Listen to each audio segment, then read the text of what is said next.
Alrighty, folks, welcome to Dat Gentleman Sports. I'm your host, Javi Jr., and we got a special one this week because, as I called it, Tua Tagovailoa is coming back week 8, baby. And you know what? That man in his press conference looked annoyed and ready to get back to playing football. And who wouldn't? I mean, the national news comes out and calls it a controversial return for him coming back to play the sport that he loves. The doctors cleared him. That is all that matters. Damar Hamlin last year literally died on the field, and because the doctors cleared him, he received less pushback than Tua's receiving to come back and play football. So instead of creating all this controversy, let the professionals do what they do best and clear people to play football or not play football. Let them make the decisions. And let's just be happy that Tua gets to keep playing the game that he loves, like he said, that he loves to the death of him. So what can you ask more for a guy that loves the game? Now, he said he's not wearing a Guardian cap.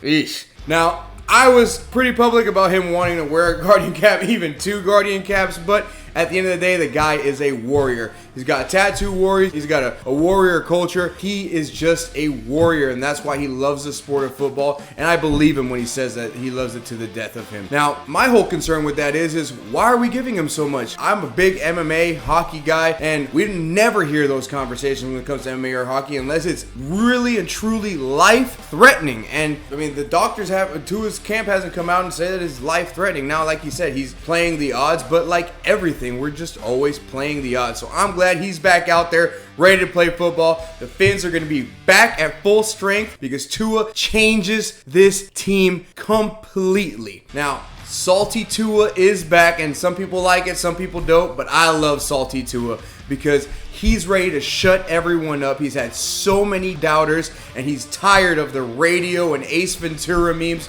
He's ready to show why he was the number 1 passer and why, when he's healthy, he's a top 10 quarterback in this league. No doubt about it at all. Look at our offense without him. Peyton Manning was out for a whole year. His team went 1-15, and everybody thinks he's the MVP.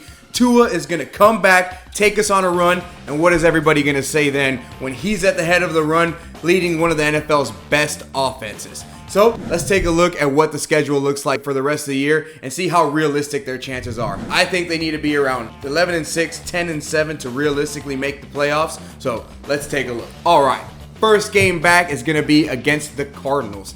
That is going to be an easy dub. That defense is not going to be able to stop Tua in this offense with a chip on their shoulder, ready to prove the doubters wrong. Tyreek and Jalen Waddle should have huge games, and expect Jalen Wright to get in on the running game after Devontae Adams breaks off a few big ones. That's going to be an explosive game showing the Dolphins are back. The next game is going to be going to Buffalo to play the Bills. Now listen, I went to the game in Miami against Buffalo. It didn't look like we were going to beat them, even if Tua didn't kamikaze into Damar Hamlin's chest like that. We are simply not built to beat the Bills right now. It's hard for me to say, but that's simply been the truth for this year and last year. It was a devastating loss last year. It was a devastating loss this year, both losing the game and Tua. I was livid at that game, but we just didn't look like we had anything for the Bills. I don't think it's going to change when we go to Buffalo. I think this is going to be one of the losses that the Dolphins are going to experience, but it's only going to make Tua more hungry, make this team more hungry, and we should be getting some more pieces back as the season goes along, so it will only get stronger. Next game is going to be going to LA to play the Rams. Now, that's going to be a tough one because the Rams are across the country. Matthew Stafford, as long as he's the quarterback of a team, you can't really count him out. But they're trying to trade Cooper Kupp. We'll get to that in a second. Looks like Puka Nacua might be on the trading block when he gets back. So it looks like it's going to be rebuilt for them next year. And I expect another win there. That puts us at 2 wins and 1 loss. Next one's going to be coming to Miami is the Raiders. Easy win. That offense has nothing for us. The defense is playing well, but the offense just can't do anything. They're down Aiden O'Connell. Gardner Minshew is pretty much their only option now. So that's another win. Against the Patriots, not even going to waste time on that one. That's another win. Against the Packers, this is a team we had trouble with last year. But I think it was when Tua had that concussion. So I think this might be another one of those losses. But it's really a toss-up on this game. It depends on how our defense is playing. But because Jordan Love is going to give us opportunities at the end of the day, the way he makes decisions, throws the ball up for grabs. We saw it this week. Where should have been an interception against Houston. It goes right through the defender's hand, and the wide receiver catches it for a touchdown. But against a better DB, that probably doesn't happen. Then he went on Twitter and said, perfect throw. It went right through my hands. Like, I've never seen someone go on Twitter and roast themselves. Oh, sorry, X. And completely roast themselves like that. But anyway, that's besides the point. I think that's maybe a loss against the Packers. So that puts us at 2 losses. We don't have a lot of margin of error for the rest of the season. So next is going to be against the Jets. They're desperate for wins there, and they're not doing anything. Chances are, come away with a win there. Then we're into December, the games that really start to matter. And the Dolphins have to travel into Houston for a team that's probably going to be really hot. But I'm going to that game. And unlike the Buffalo Bills game, I think we're going to win just like that Jacksonville Jaguars game. I'm going to go out there, show out. I think if this offense is playing hot, they can really play well against the Houston team. They have a mixed record going into Houston, so let's see how that works out for them. I think if the defense is playing well, we're at full strength. We have every chance in the world to win this game, and I'm going to put this one down as a W as well. Next is going to be the 49ers going to Miami to play the Dolphins. I think at that point, the 49ers aren't going to be having the troubles they're having now. They're going to figure it out, find a way to win that division and make the playoffs, most likely. So this is probably going to be the last loss for us. I think we do lose to the 49ers, even in Miami. The 49ers just play hard defense. It's a team that we've historically had a problem with, I think, throughout our franchise's history. So I'm going to go ahead and give this one to the 49ers to try to be as realistic and unbiased as I can be. Then we go to Cleveland to play the Browns, who should be at the tail end of their dumpster fire, just thinking that the season is over, and that should be a win as well for obvious reasons, so long as our team is clicking the way I expect them to. And finally, we go to the Jets to finish off the season. Possibly a playoff on the line for both teams if the Jets can figure it out and go on a run like Aaron Rodgers has done in the past. And that's why I don't think it's crazy for Tua to come back and take us on that run with only 3 losses and having us go, like I said, 10-7 and probably making the playoffs. Probably not going to win the division unless something changes down there in Buffalo. They just signed Amari Cooper. They look really, really hot. Let's see how that goes. Either way, I think the Dolphins are going to go on a run here, make the playoffs, and it's all going to be because of Tua coming back week 8. So let's beat the Cardinals and fins up, baby. In other news around our league, they have Cooper Kupp apparently asking for a trade or being up for trade by the Rams to whatever team is paying the highest price. They're asking for a 2nd-round pick. We already know that Devontae Adams and Amari Cooper filled 2 needs in the AFC East for the Jets and the Bills. Now, who is Cooper Kupp going to fill a need for? I think he's a great wide receiver. He does everything well across the whole position of being a wide receiver, from blocking to running routes to everything that you can ask for, and he's a great piece for like a young quarterback or even a veteran quarterback to have around that they can just trust to do the right thing. That's really all the news I have from the NFL, and I really this week wanted to touch on the college football landscape. So first of all, Alabama goes down again. Now this week, it really made you question, is that Saban discipline just gone? I mean, Saban, they were in a tight ship. Everybody knew it. I'm no Saban fan. I'm a Dolphins fan. Mario Cristobal put it best on game day when they were playing against Cal. I was protecting you from the Dolphins fans.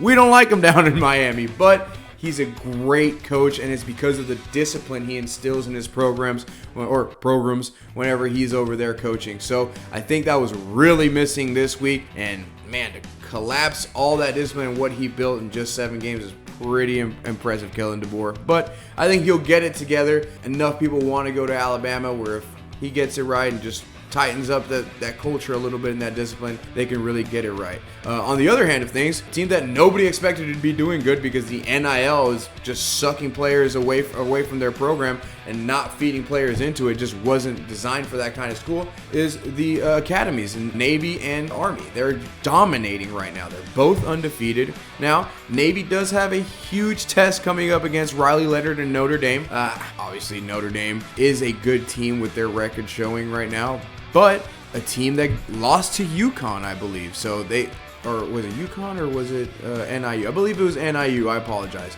But they lost to a bad team before, and this is not a bad Navy team. So let's see what can happen there. Don't be surprised if Navy upsets Notre Dame.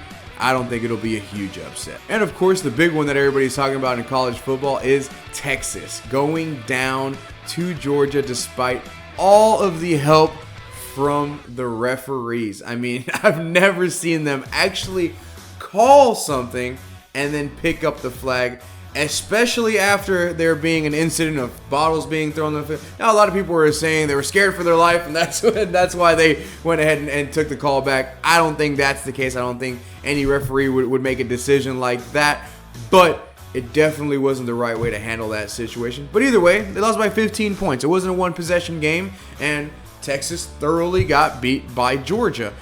So I think they should honestly be ranked a little bit lower than they ended up being ranked, but so on and so forth. That A&M game in November is looking really, really juicy right now. But first, Texas has to get past Chubby Manziel and Vanderbilt. You know, they already did it once this year, and I don't believe that they will have a problem doing it again, especially against this Texas team. They're going to come in there. They're going to try to show them what SEC football is. You know, that's that famous video of the guy saying, "You come in here, we're going to show you what SEC football is all about," and then getting stomped out by Alabama. I think Vanderbilt is going to show Texas what SEC football is all about and show them what they showed Alabama and give them a great matchup. At the very least, expect a great game with Vanderbilt over there. And they're going to Vanderbilt, so expect that crowd to be insane. We already saw what it was like. Expect another goalpost teardown if it happens again. They don't care what the fine is down there. Now, speaking about A&M, they have a huge test coming up this week as well with an SEC matchup against LSU. Nussmeier's been playing great football. That team is always playing great. They are playing really good defense right now. Their linebackers are flying all over the field and playing really, really well, winning some tight games and showing that they have what it takes to win. But so is Texas A&M. It's all going to come down to Connor Wegman and how dynamic can this passing offense be with him at the helm. Le'Veon Moss is going to do well. Daniels is going to get a touchdown or two, and the defense is going to play well. But can Connor Wegman make this passing attack a dynamic one and to compete against Nussmeier in that offense? It's really what it's going to come down to. He has the talent, he has the weapons. Can he get it done? And Giga Maggies. And of course, with Texas losing, Oregon got bumped up to the #1 spot. Now, very deservedly so, sitting at 7-0 with big wins. I think Oregon, you know, while they do have a chance to be upset, they definitely are the #1 team in the land right now. But they have a really good schedule coming up. So let's see what they look like. They go against Illinois this week. Fighting Illini are here to play football this year. And how about them helmets last week? Those are the coolest helmets I've ever seen in football. They got to do those for the NFL or something. And the fact that they were hand brushed and everything like that, that was amazing to see those helmets out there on the field. But enough about the fashion. Let's get back to the football.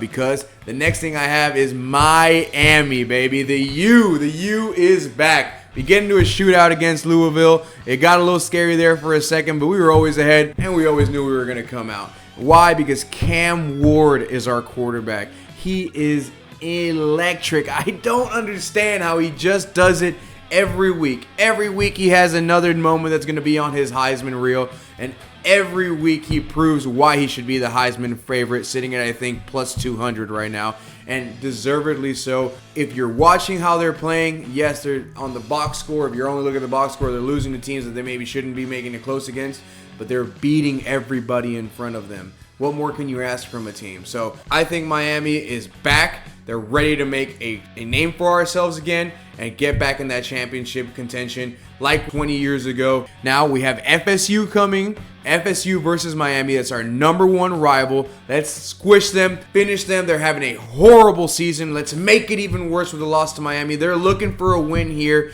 to somehow redeem their season. Don't give it to them. We've seen it before. Let's take care of business and let's finish out the rest of the schedule, get to that ACC championship, and make a statement. Let's get Cam Ward that Heisman, and the U is all the way back.